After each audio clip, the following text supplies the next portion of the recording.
tadi pertanyaan saya kan terputus tuh. Kalau kita bicara soal semakin besar koalisinya, artinya kan sebetulnya bagi-bagi kuenya untuk nanti ketika menjabat posisi cawapres katakanlah ataupun posisi menteri dan segala macam itu artinya kuenya akan semakin kecil, bukannya akan semakin merugikan buat Golkar? Ya, pertama yang harus dipahami kan sebetulnya membangun koalisi besar ini menghadapi satu kompetisi kan tujuan utamanya menang, gitu. Nah, jadi bagaimana kita membangun komunikasi dengan partai politik yang lain itu muara tujuannya adalah kepada kemenangan itu.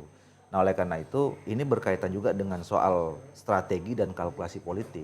Ya, semakin besar sebetulnya dukungan kekuatan yang kita bangun untuk mendukung Pak Jokowi kan makin besar peluang menangnya gitu. Artinya sebetulnya kalau hitung-hitungannya Mas Doli sekarang dengan koalisi yang sekarang masih belum tentu menang. Dengan dipastikan mereka bergabung akan menjadi semakin kuat. Kita kan sekarang belum tahu, masih ada kemungkinan skenario yang terjadi kan. Siapa calon Pak Jokowi? Ya kan, apakah satu pasangan atau dua pasangan kan seperti itu.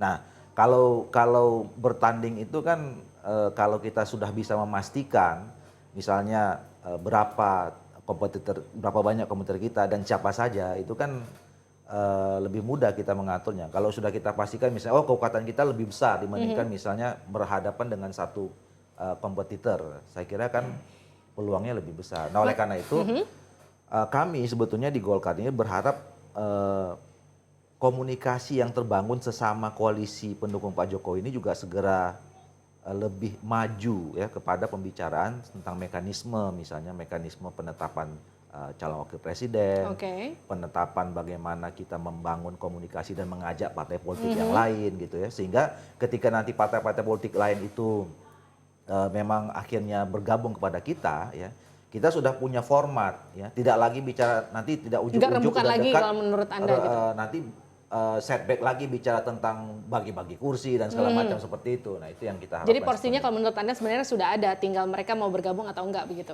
Enggak, jadi gini, justru kan kita belum pernah ada bicara sesama itu kan dalam 5 partai yang sekarang menyatakan. Belum ada pembicaraan sama sekali nih? Belum ada pembicaraan formal yang cukup serius tentang format pembangunan koalisi dan membicarakan tentang posisi masing-masing, termasuk soal mekanisme Mas Doli, kalau kita bicara nih ya, ini bicara omongan kasarnya. Partai politik itu kan bukan yayasan sosial, artinya ketika kita memberikan dukungan, kita tetap harus mendapatkan sesuatu balik ke partai politik itu sendiri, termasuk Golkar salah satunya. Ketika misalnya posisi cawapres diisi sama partai lain, taruhlah partai yang baru datang nih kan, ada PKB nawarin Caimin, ada Demokrat nawarin AHY. Ikhlas Golkar, begitu aja ada orang datang ngisi posisi cawapres. Yang jelas keputusan kita saat ini yang tidak dirubah itu adalah kita tetap mendukung Pak Jokowi sebagai calon presiden. Soal cawapres itu sama sekali belum kita bicarakan secara internal dalam partai maupun dengan sesama partai koalisi. Tetapi aspirasi yang berkembang di dalam partai kami ya, baik itu dari DPD menginginkan juga Partai Golkar punya calon cawapres mendampingi Pak Jokowi gitu. Pak Erlangga? Pak Erlangga, sampai sejauh ini kemarin juga kita rapat dengan Dewan Pakar merekomendasikan Pak Erlangga. Beberapa daerah yang kami datangi juga secara formal menyatakan hal yang sama. Gitu.